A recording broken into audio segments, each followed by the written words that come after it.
Hey, good afternoon, everybody. Welcome to the South Star Classroom, Ooh, episode, I believe, 165. Can you it's believe crazy. that? Can you Man, who would believe have us on that? the air this long, man? That's what I love about the internet.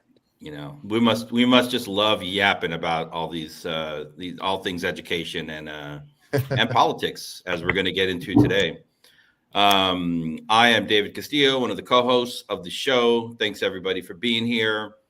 And before we dive into the content and the It's subject for Jubilee's today, favorite movie. let's go ahead. Let's do a check-in.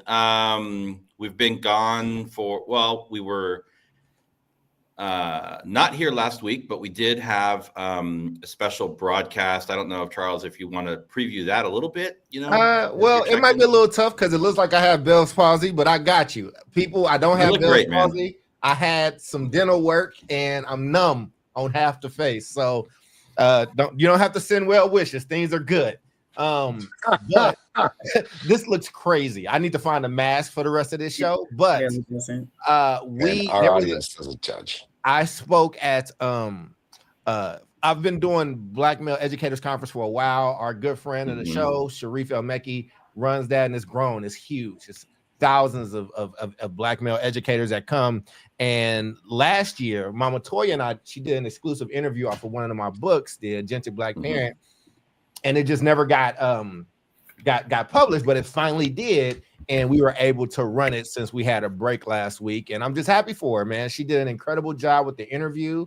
And that book touched her in a lot of different ways. And she's been teaching out of it. So yeah, we got to run that. And she's always a part of our show anyway. So she got to be our main host last week. So kudos and thank you to you, Mama Toya. Excellent. All right.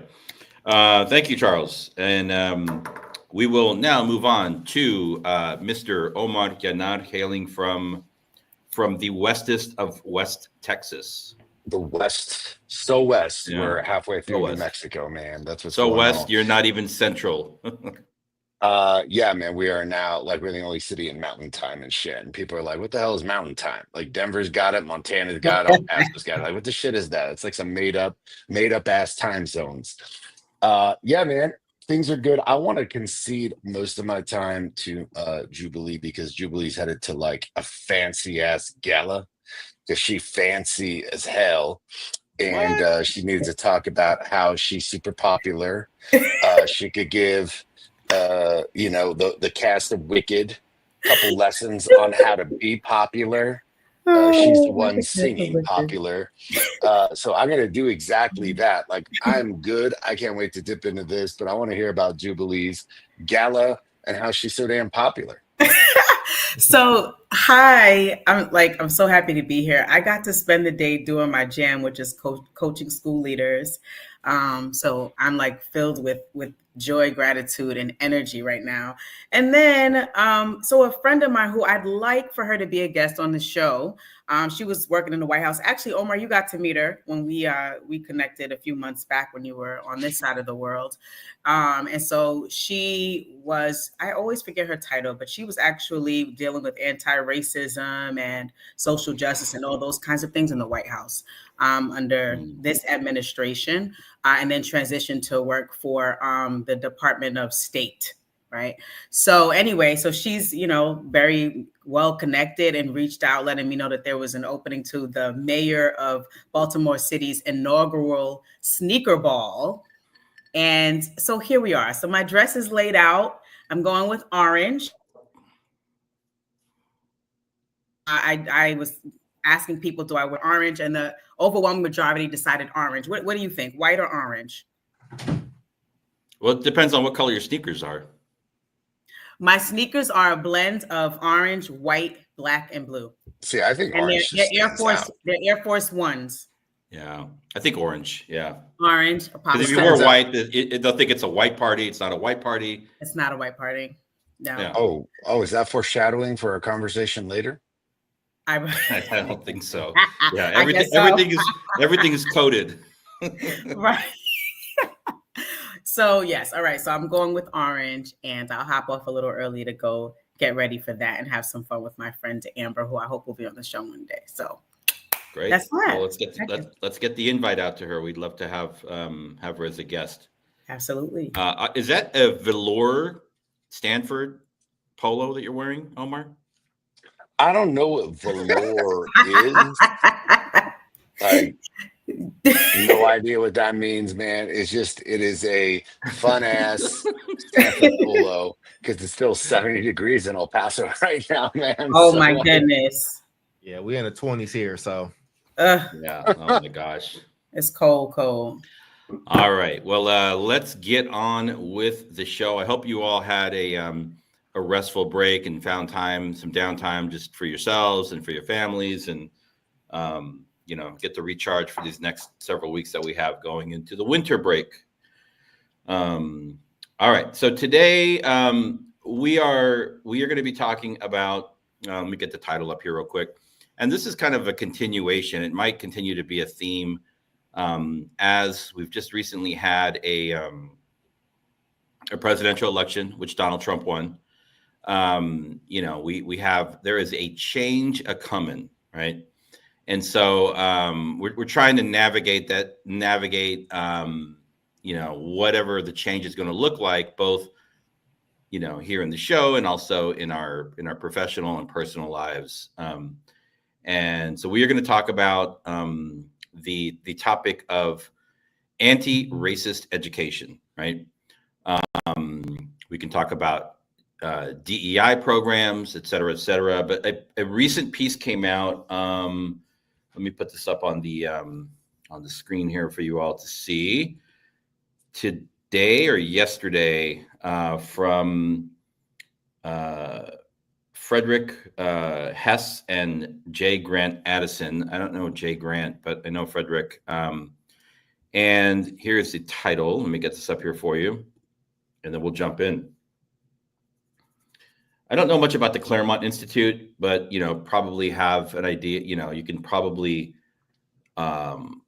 extrapolate that is more than likely a right-leaning think tank. And so we have the question of anti-racist education is neither, right? Neither, I guess, racist or anti-racist. I'm not sure if what the title is alluding to. Well-meaning Americans are being suckered into an illiberal political cabal. I always love when people use the term cabal. One of my favorite words. Right? Isn't that a cool word? It is. It's over-exaggerated, but sure. It is. Yeah, exactly. That's why I like it. So I want to start out with this example of maybe before we launch into it, any one of you want to give us what your definition is based on your understanding of what anti-racist education is? I mean, I know we could go on forever and ever about this, but if you could think about for our listeners what anti-racist education is, let's do that to set the stage before we dive in. Yeah, exactly. Yeah, dude, exactly. Wow, didn't expect that. Wow, yeah, okay. Yeah, just jumping right in with the all right, Evander Holyfield punches. I'll quickly jump in, man.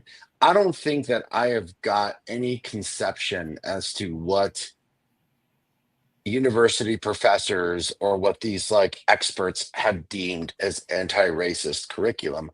I have no idea what they mean by that, and I think that frightens me because I got to tell you, I read through this whole article. I think, as a guy who's been teaching Howard Zinn since, 2003, which I arguably think is the crux of, and for our listeners, Howard Zinn wrote this amazing book called The People's History of the United States.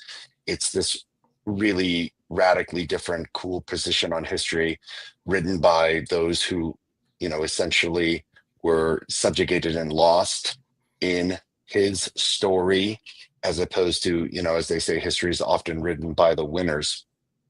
And what I thought that teaching did was expose students to, Like, this is a side of United States history that I've not heard about, that exposes the history of racism in the United States with extraordinary research, methodically well done. And oftentimes, and not often, as a teacher, my goal was never to say, hey man, Zin's right, your book's wrong. It was like, here are these perspectives. I need you to make your decision as to what you think is best. Because as a teacher, I think I was presenting more objective than I was ideological. I just don't think that the classroom is a place for ideological thinking. It's why this whole thing in Texas, where it's like, let's insert the Bible into K through 5, sucks too. That's ideological. So I think my answer is a non-answer, in that, in my opinion, what I believe anti-racist education is exposing students to the historical aspects of what it's not just racism, but what can be considered like institutional racism.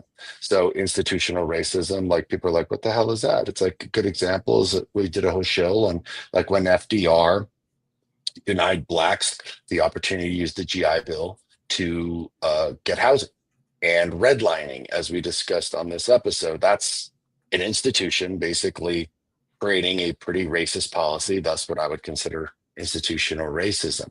So I would think that the creative thinking and the critical thinking of a student between these perspectives would classify as, quote, anti-racist. But man, I got to tell you, I have no idea what these experts think, dude. And that worries me, because like, I don't, where are our teachers, where are administrators, where is staff? Yeah, Like, what the hell do they think this is?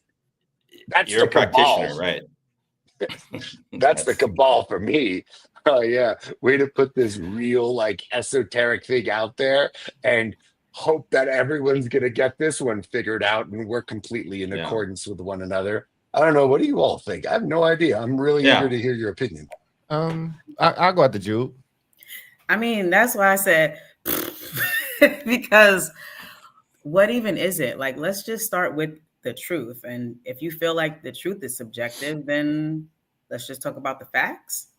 Like, let's start there. And I made that sound because I don't feel like I've seen it yet.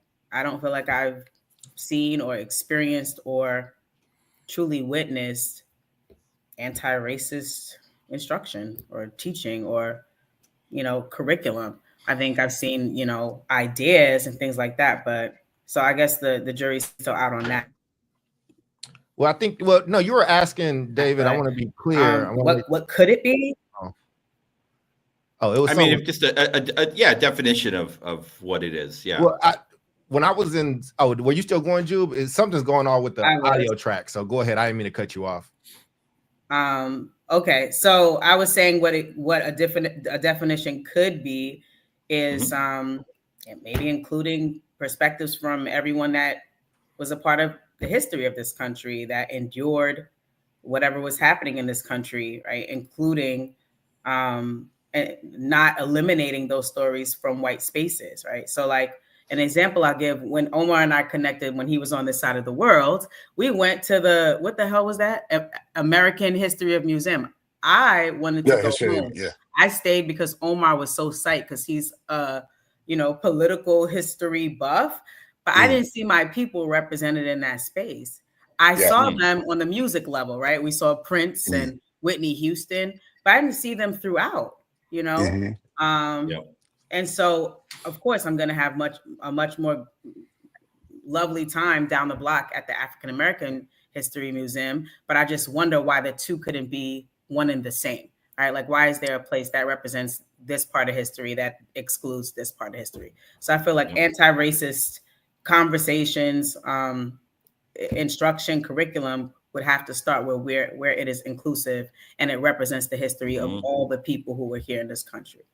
Yeah. Yep. Well, first off, the guard dog with perfect posture is back right behind David, just perfectly perched out the window as they have been, perfectly perched. Isn't that crazy? It's like clockwork. Such a routine. Every episode.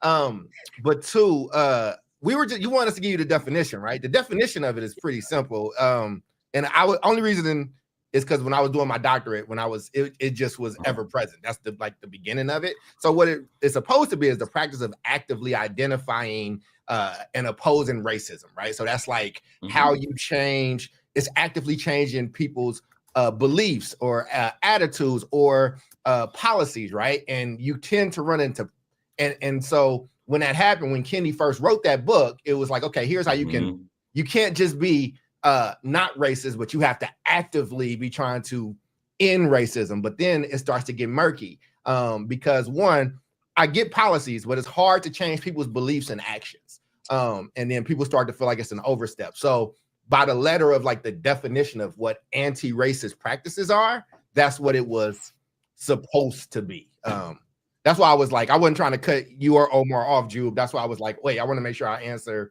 the question you're asking around like, what is it supposed to, what is it, or how are we experiencing it? Yep.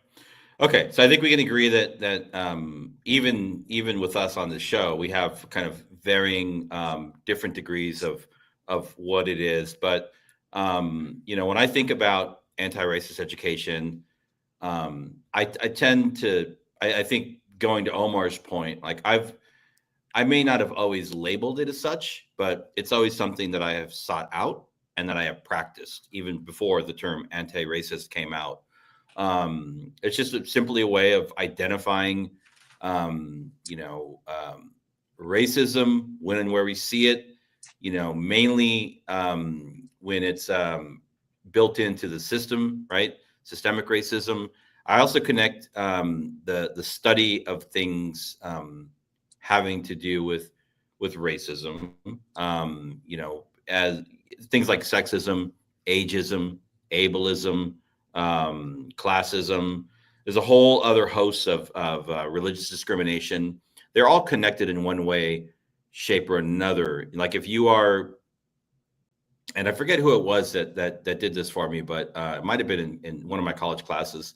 The image of the married white Christian man with blonde hair, blue eyes, a white picket fence, 2 dogs, 2-car garage, like this ideal vision of what we think of as like, at the top of the food chain, right? However and once you start losing those things, right, you start working your way, down the ladder, right? And so anti-racist education is a way to identify, and not necessarily in the form of telling students, but like presenting multiple perspectives and multiple ways of looking at current issues that we have in society. And like, is race a factor in this, or is there some other ism at play? So, I think we got some other stuff in the chat. Okay. So I want to pivot now to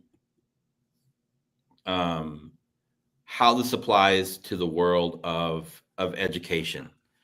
And we are in 2024. And I think really let's just focus on some of the work that's happened let's go back and focus on some of the work that's happened in charter schools, going back to a national network known as KIPP, right? Knowledge is Power program. KIPP is a national network of public charter schools. And I think they're the largest national network, or I think they are. And when was it? It was 4 years ago. Yeah, it was 4 years ago when KIPP kind of they were at like the forefront, whether it's a good thing or a bad thing, around this shift in our culture, right? And I think like what else was happening in 2020? You can imagine KIPP historically had a motto of the organization, which was to work hard and be nice. Pretty simple, right? You work hard in school, you work hard in your life, and you be nice to others. You be nice to yourself. Pretty simple. And what they did is they went through this whole process to kind of revision what they stood for. They removed that motto because they felt like it reinforced both racist and patriarchal historical narratives. I get a little confused there, but they were kind of like the canary in the coal mine in terms of like the work that was happening in education and charter schools when they went around to kind of like revision what they were about. And so another point on this KIPP issue is, some of the critics saw, when KIPP abandoned this particular motto and this kind of focus, values like discipline, perseverance. We've all heard perseverance, grit, right? Mutual respect. And then they educate, most of the students they educate are Black, brown, and they're low income, right?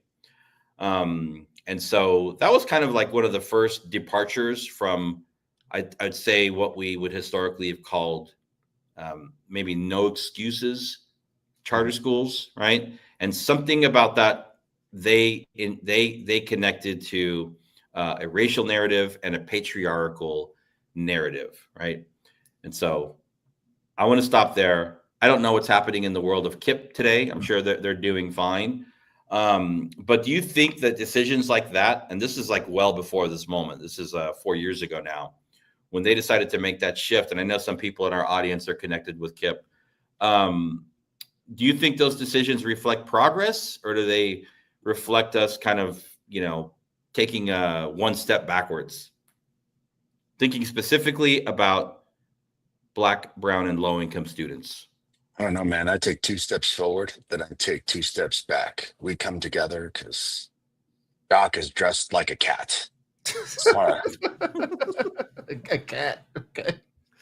Yeah. Just a little. So was that the right thing for KIPP to do back then, or I like think were they? I think it was a bit of an overreach. I think it was an overcorrection. I think that there's a lot of good intentions that comes around this, right? Like, I love Derek Bell. Derek Bell is like he's like a hero to me, right? Like, and I know Dr. Howard Fuller knows him, who's an OG of mine. But for those that don't know, like, Derek Bell is like, a lot of this stuff comes from, some things that he talked about in legal studies. And I get where that was. And I think some people have taken it and kind of taken it a little bit further. I don't know. I think the best way to not be racist in those type of schools is to educate kids well. But I think everybody was overcorrecting at that time. I think we're about to enter another area of overcorrection. And and I think that here's the thing. I get the effort, but I think that in our pursuit, we're just teaching people how to lie and hide things better, as opposed to actually confronting the issues and differences that people have. And I don't think that that's helping anybody. And I think, not to talk about politics, but I think this election was a repudiation of that in a lot of different ways. I think if people felt there was an overstep. So what that means is people know how to say certain things. You know what the right answer is, but people are not giving you the real answer. If you just listen to those polls going in, Hillary and Kamala were going to win. You know what I'm saying? And then people getting those boosts and are like, I don't want to live my life like this. And then when you make a book called Anti-Racist Baby, there's a bit of an overreach. You know what I'm saying? So I think that as Black people, and I say this as somebody who thinks racism is a real issue, but I think there's big R racism and little R racism. And I think that we can't overspin. Well, big R racism are those huge systemic things that is the reason why 3 out of 10 Black kids, less than that, are reading on grade level. Little R racism are things where somebody doesn't agree with what I agree with, and I'm instantly calling them some type of Easter-ism. I am dismissing it as such. And I think that and I think that we've gotten to a place where people just ain't trying to hear that no more. And I think that's why you have, and I'm not saying those people are not racist. I think there's a lot of racist people over there, but I think that that goodwill that we had kind of built up, we kind of used up by screaming wolf when some of this shit was puppies. And so, I can't control how people think and how they feel, but I can make sure that we implement certain things. So when people go and fight off at wars, they can take part in the GI Bill and not be ostracized from it the way Black people were, which built the middle class. I think that's where those practices need to kind of be, not in, well, you don't like this movie and you don't like this thing, so you must be racist. It's like, well, no, I just don't know if we need if I want a Black James Bond. How about I just want a Black character that can be I want Idris to have his own thing instead of trying to be Sean Connery. That would be my answer. I think I'm of 2 minds on this situation, and like pertaining to Kip doing this may be different than I think what I saw as Doc has eloquently said, an overcorrection um, that happened about a few years ago, which I'll talk about. But like my main question in Kip changing their narrative was first like, who cares? And I mean, like on that end, I'm like, who cares? Like Nike makes shoes. I don't give a shit about Nike's ideological perspective on things in the world. Like you want to do well, Nike, like I don't know, stop employing child labor in the middle of Indonesia to make your like shoes cheap. Like cool that you take a stance on anti-racism. But maybe you can be like anti-child labor by your practices. So with that, it kind of beckons that old, Chappelle show joke about like, all right, we have a heavy situation right now, and let's check in with Ja Rule. Like, are we going to call Ja Rule on this one and be like, Ja, what do you think? Which begets the question for me: who is this for? In Kip changing their slogan, like it really begets the question, who is this for? Because that really gets me into where this conversation is headed on the entirety of this anti-racist ideological perspective, which again I'll get into later. Like, is this for their organization to feel good? Is this for their board of directors? Because this is something that I don't know, they read the new Jim Crow, and now this is something that they need to like reaffirm only through statement instead of practice. Is this something that the kids wanted? Because if this was begotten by the kids, that's a totally different scenario for me. That has impact for me. That says this is something that they deeply care about. And if this is something that they have driven as a component of we are a school of choice, and this is something that we wish to engage in as a student body, I would pay a lot of attention to that. But I don't think I've got an idea as to who really began this decision for Kip to do this.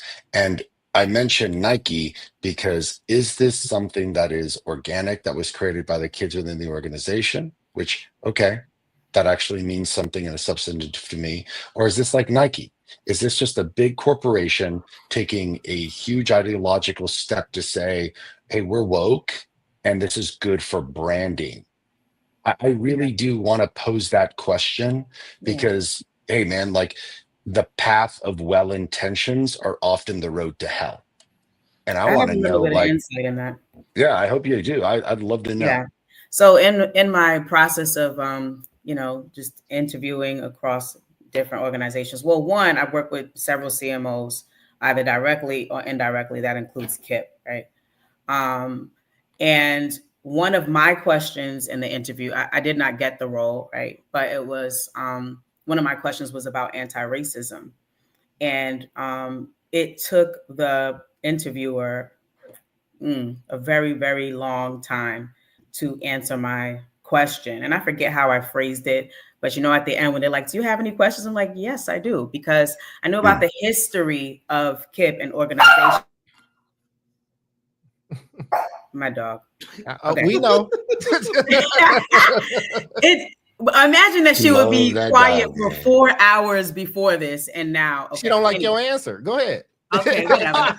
Anyway, I was trying to take it easy on Charles today, but no, you can talk about my crooked face. I love it. I'm here for you. No, I'm a person of compassion, so I wouldn't even. She wants to, but she won't. Man, man, gloves are off. Ad hominem attacks. Anyway, right? But you said your mouth is numb. What if your heart is numb? What if that's really the problem? That's fine too.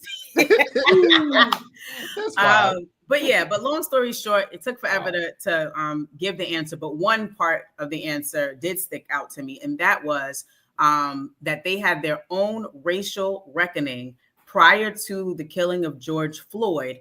And to answer your question, Omar, it was begotten by a student survey that was distributed, and they got the feedback that like, hey, we feel like you don't see us.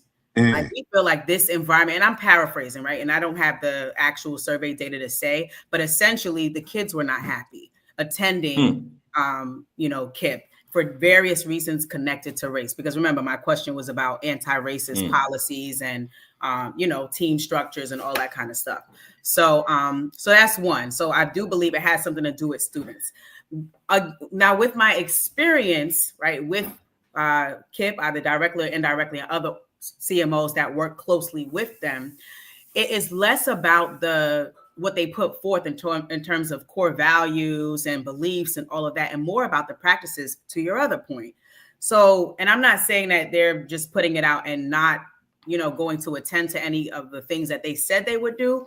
But I think about, well, who's at the table? When you're talking about anti-racism practices and all of that, who's at the table building this, making this curriculum, making these policies or what have you? Are there Black people at the table? Are there brown people at the table? No?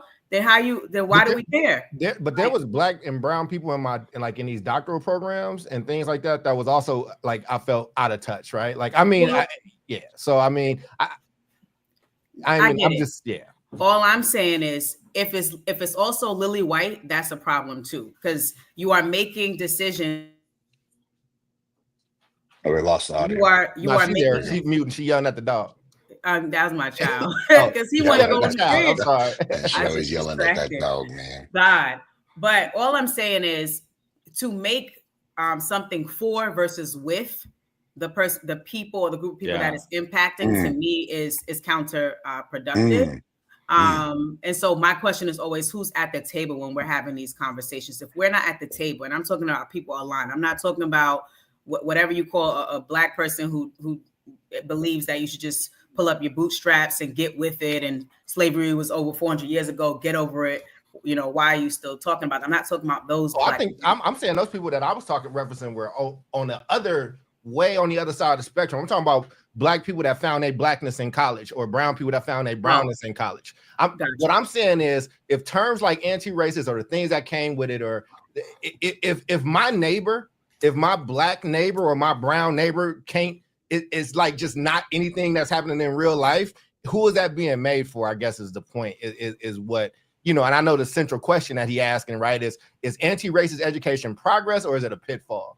And I think that in its original intention, I think people were good intended, but I think a lot of it has turned into pitfalls. I think it's turned into a lot of other stuff. So for instance, I don't say BIPOC. I hate it. I hate that term. I don't use it. I think it's a bullshit term. The same way I have been reprimanded by Latino people that I love and care about that are like, what is this Latinx shit? Like, me and David write together. Like, we have had to deal with that in our writing around, like, we don't say that. Like, where I come from, why are you using that, right? And it feels that, so it's like some of these things, the intentions were good, but there's been an overreach. Now, what I care more about is, are we having practices that ain't criminalizing kids or Black kids and making sure they can read, and that the quality of education is where it needs to be? Yeah. And I'll give a quick example. Have I given this one? David, stop me if I have.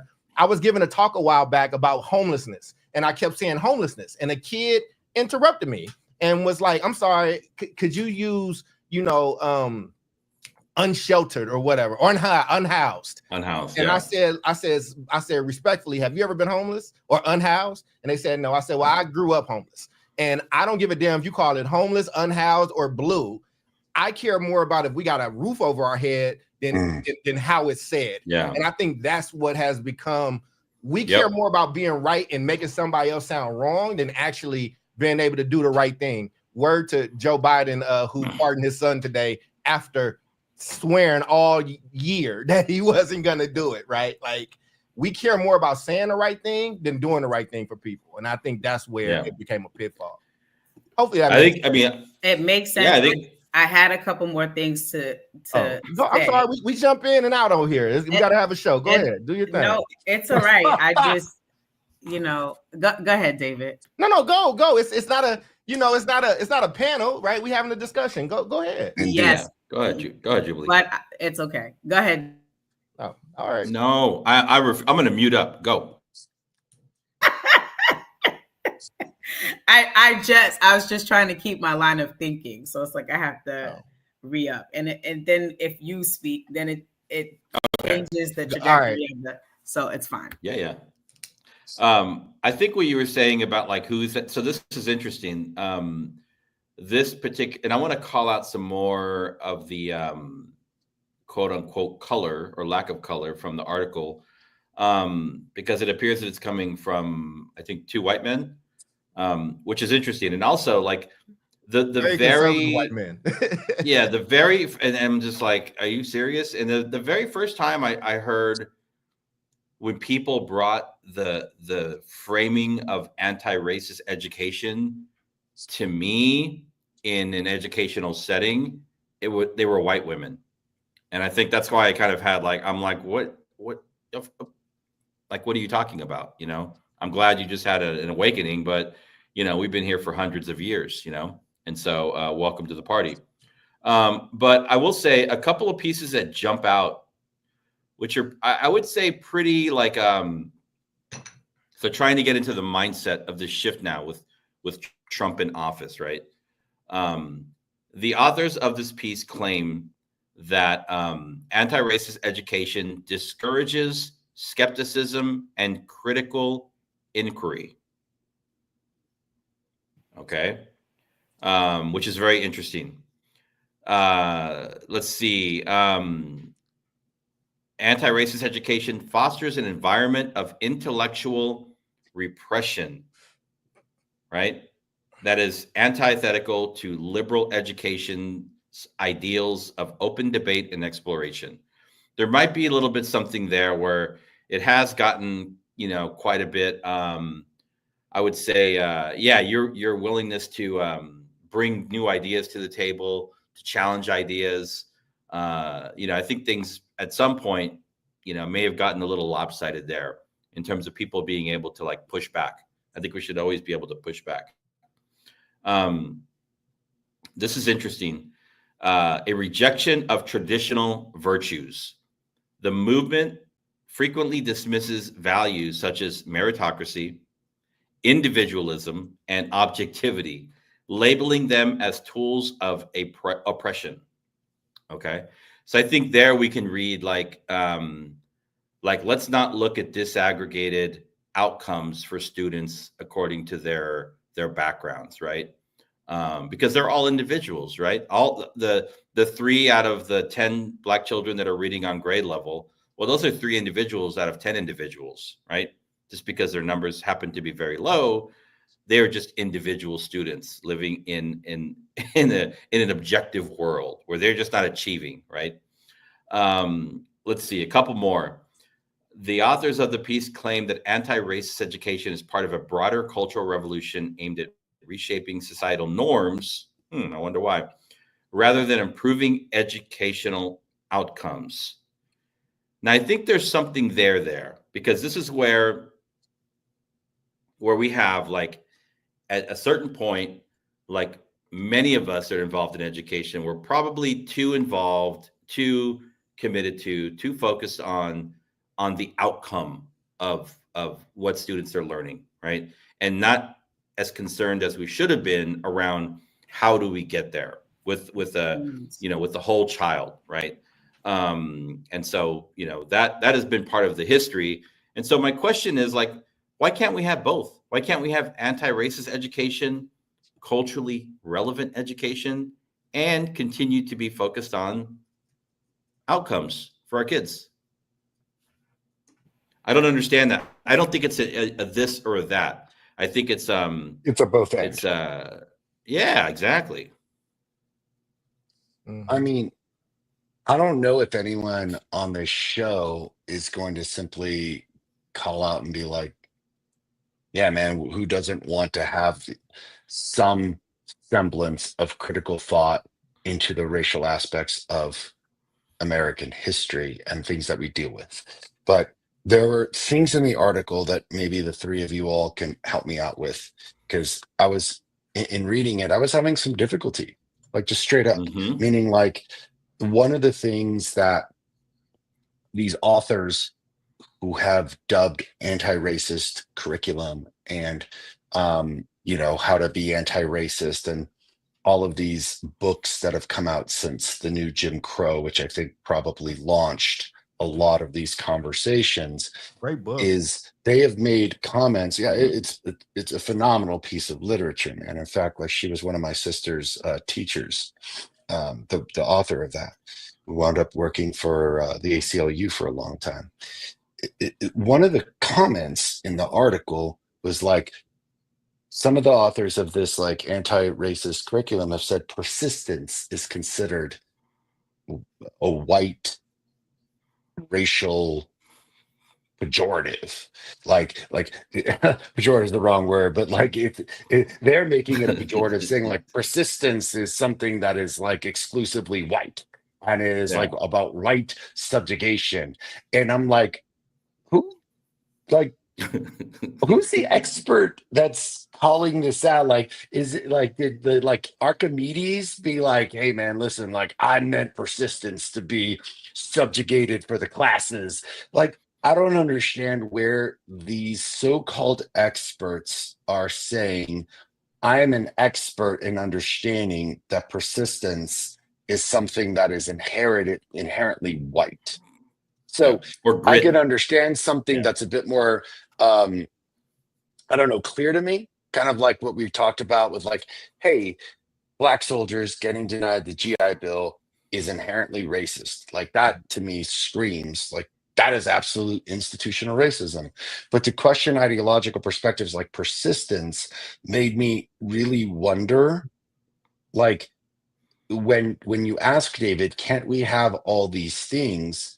My question is, if I were a teacher, who is the expert saying that persistence shouldn't be taught? Because I disagree with it vehemently.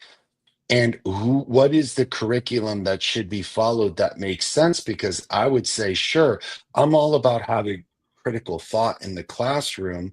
I'm all about having kids learn reading and how to get themselves out of like difficult situations like the subprime mortgage. I'm all for it. But when it comes to an ideological perspective of some teachers saying, hey man, persistence is something that like is white and we shouldn't celebrate that. Like, who the fuck decided that? And I got a major disagreement with an ideological perspective shoved down the throats of kids when I don't think teachers, administrators, or even me have any understanding about what that means. So maybe the three of y'all have a better comprehension of that to help me out, because that is what this is saying. Bill is saying the same people that brought phrenology. He's saying they bringing phrenology back and measuring. Yeah, the etymology, right? You know, like phrenology was the study of like head shape. Who created the word persistence was like, fuck everybody who ain't white. Wow. So I got an etymological conversation. Go ahead, Jube. I like hyphens. Jube, you. I know. Look, she's been writing stuff down. She's ready. We some heathens and barbarians, Jube. You got to just smash us. Go ahead. I'm not a good interrupter. I just. No, but maybe that's white supremacy's effect on me. Maybe. That's my God. The patriarchal. The patriarch.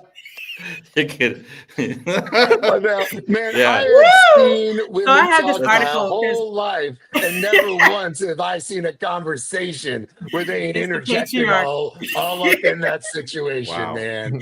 So when I was principal, I had the pleasure of working with this gentleman who shared this article with me by Kenneth Jones and Tima Okun it's called From Dismantling Racism, a workbook for social change groups. So to your point, Omar, these are things that are listed as constructs of white supremacy culture, right? Perfectionism, sense of urgency, defensiveness, quantity over quality, worship of the written word, paternalism, either or thinking, power hoarding, fear of open conflict, individualism, progress is bigger, more, objectivity, and right to comfort. Now, of course, these all have bullet points underneath, right? But I feel like you left out punctuality because we always show up late. Standard Omar time. I will share the article, but I do think that many things that it has in here is kind of true. I mean, our world is ruled by a white supremacist like culture. But some of the things like punctuality, that should be something that's important no matter what color you are, right?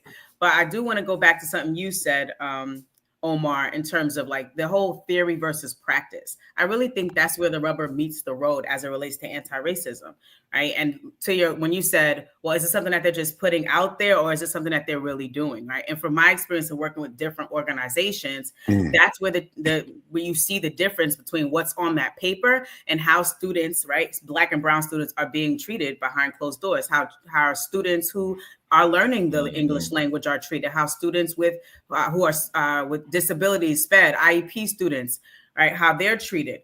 And it's like, well, that's not anti-racist at all, right? How students are treated if they are not high achieving, right? How long do they stay at school if they're considered to be disruptive, right? And then, the outside culture, it also dictates, what schools might pay attention to, right? And call this racist, not racist, right? But my son wore a hoodie to school. His school did a whole ban on hoodies.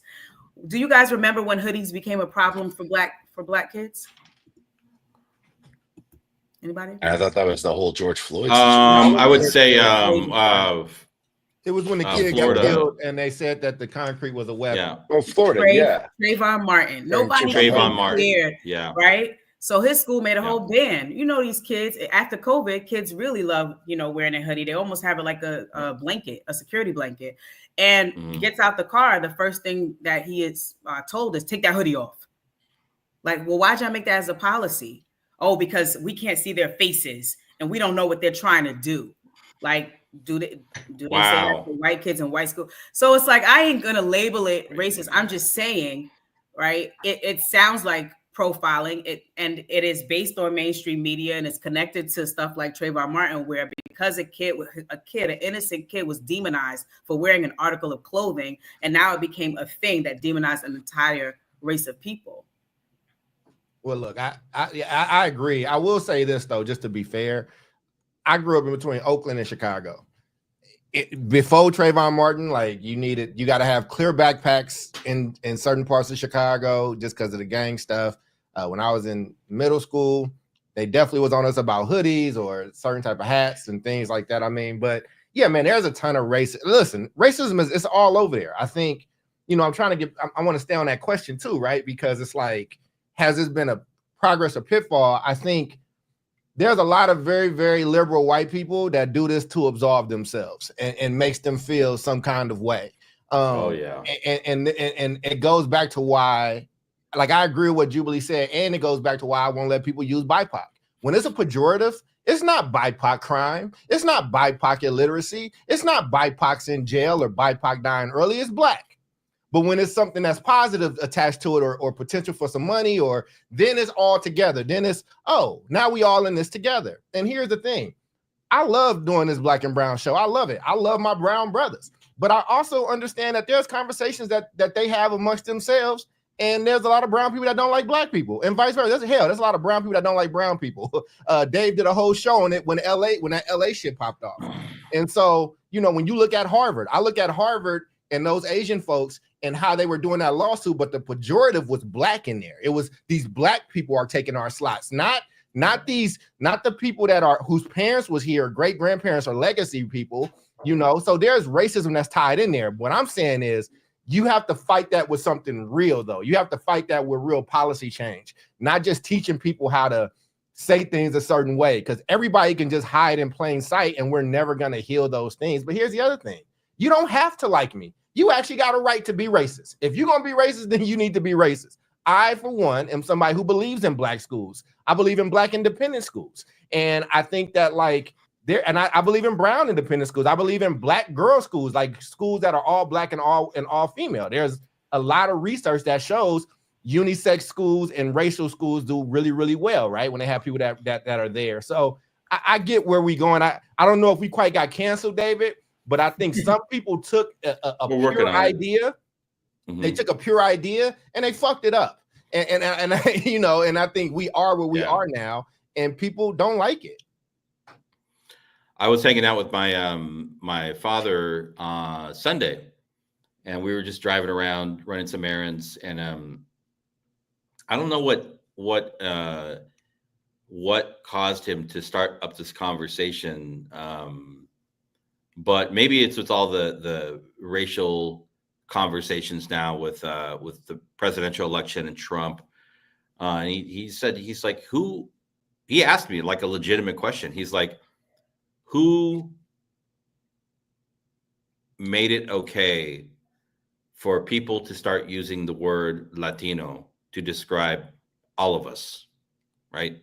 Like all people of, that might be from from a country that speaks Spanish, and Spanish might be a remnant of Latin language, like he said, I have very little in common as a somebody who was my father was born in the U.S. in like the early 1900s, and identifies as a Tejano, right, which is totally different.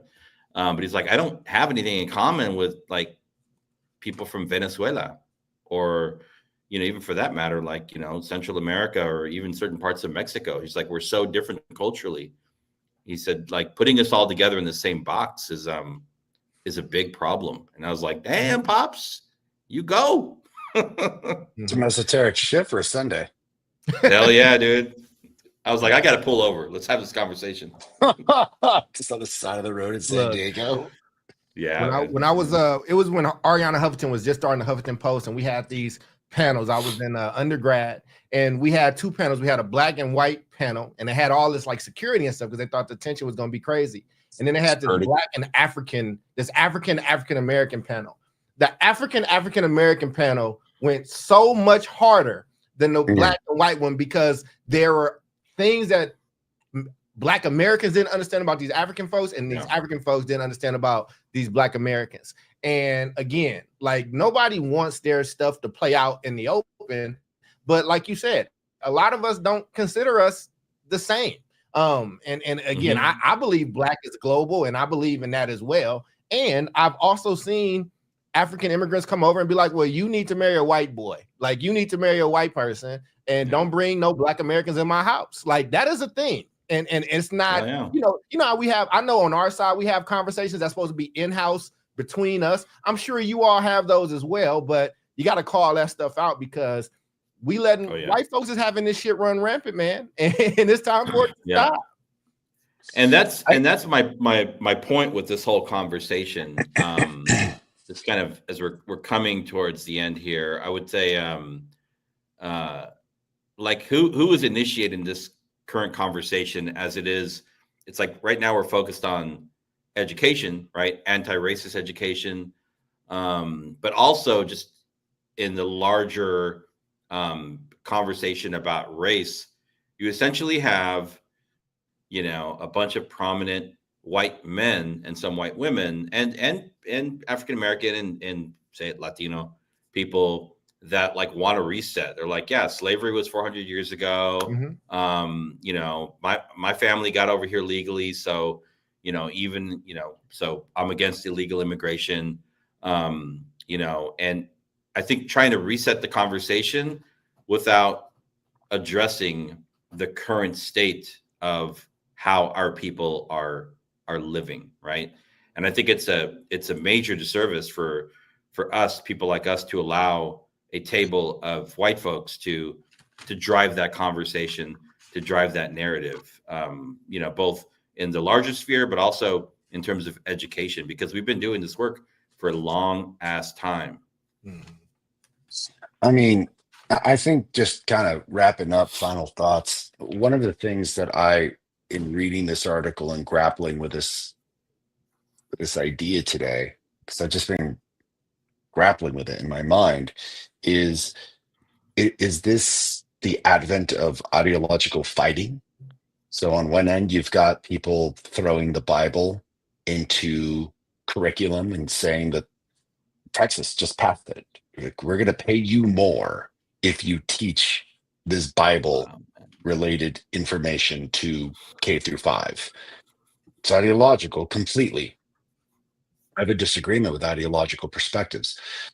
I understand the ideological perspective of like anti-racist teaching, absolutely, in that it makes a ton of sense. But as Jubilee really eloquently said, it's where's the practice behind it and how are people interpreting this practice? Because, like, in the hands of, let's just say, you know, Latino, Mexican teacher, understanding the grapples and difficulties of kids dealing with language, well, they're going to have empathy and understanding that maybe a white middle class person does not, and therefore is employing something that I would consider to be pretty anti-racist.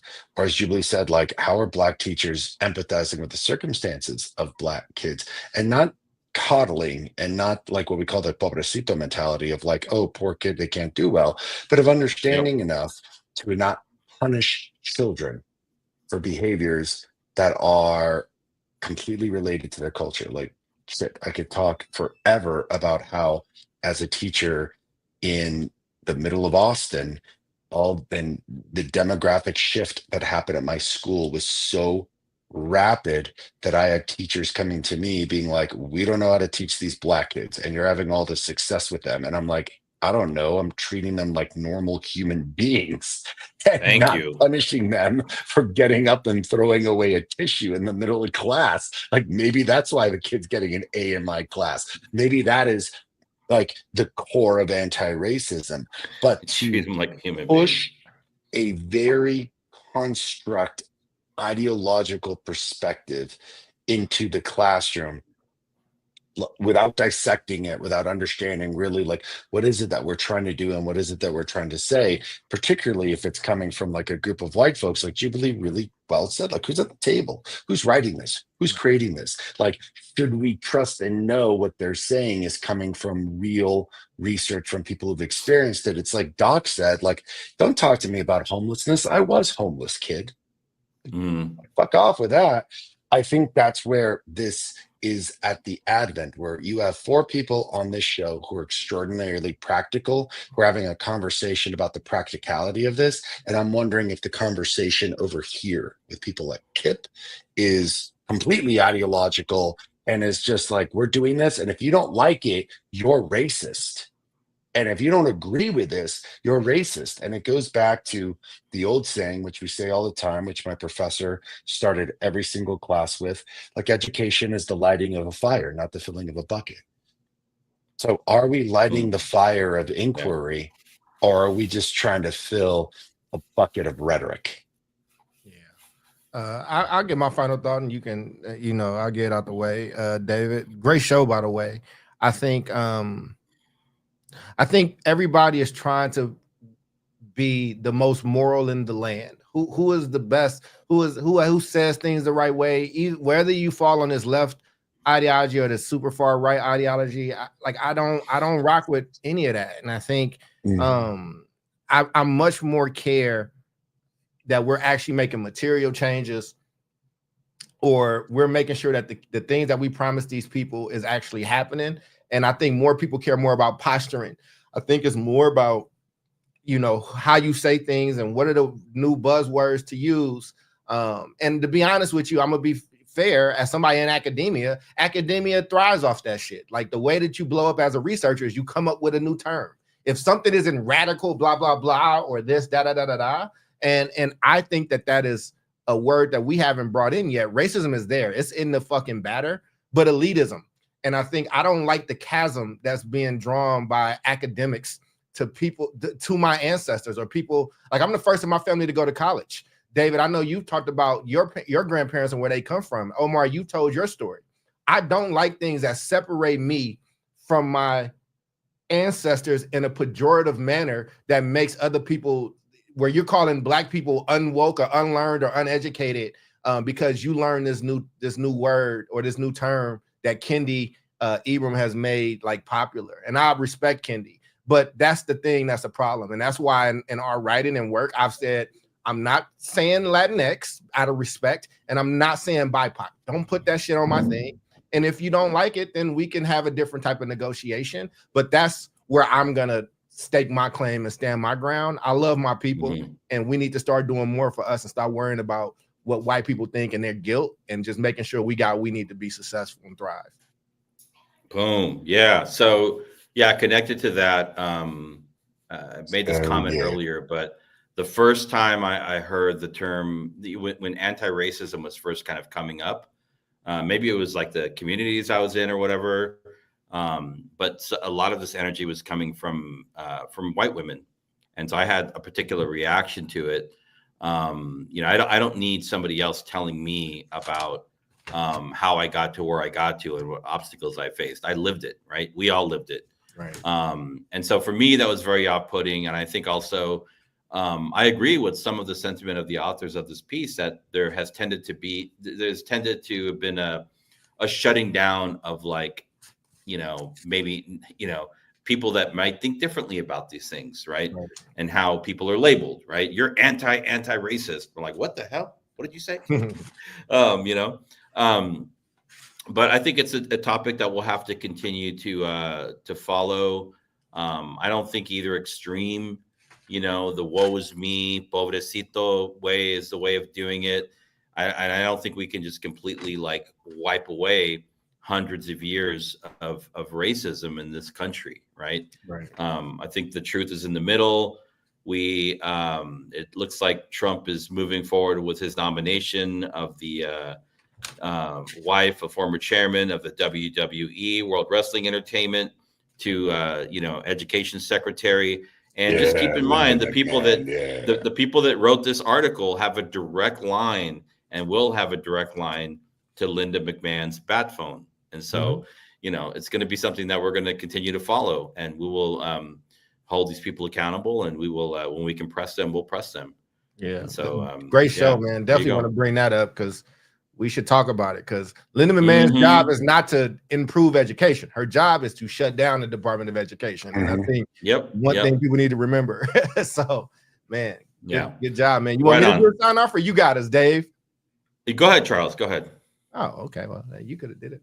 My face is no longer numb and it's starting to hurt. But for Jubilee, that's Omar, that's David, and I am Charles, and we'll see you all next week. Same bad time, same bad station. Until then, take care of yourselves, take care of each other. Peace and God bless. Today's episode of BS3 Network is brought to you by McDonald's. McDonald's is going to McDonald's and creating a universe for longtime fans of both McDonald's and anime. I love sauce on my McNuggets and can't wait to try the savory chili McDonald's sauce. It's savory, chili, and bold. For decades, across various episodes and genres, McDonald's has shown up in the anime world and most commonly called McDonald's. McDonald's will be bringing the McDonald's world to life with episodic shorts and manga comics. For a limited time, anime fans will have the opportunity to experience their favorite fictional restaurant.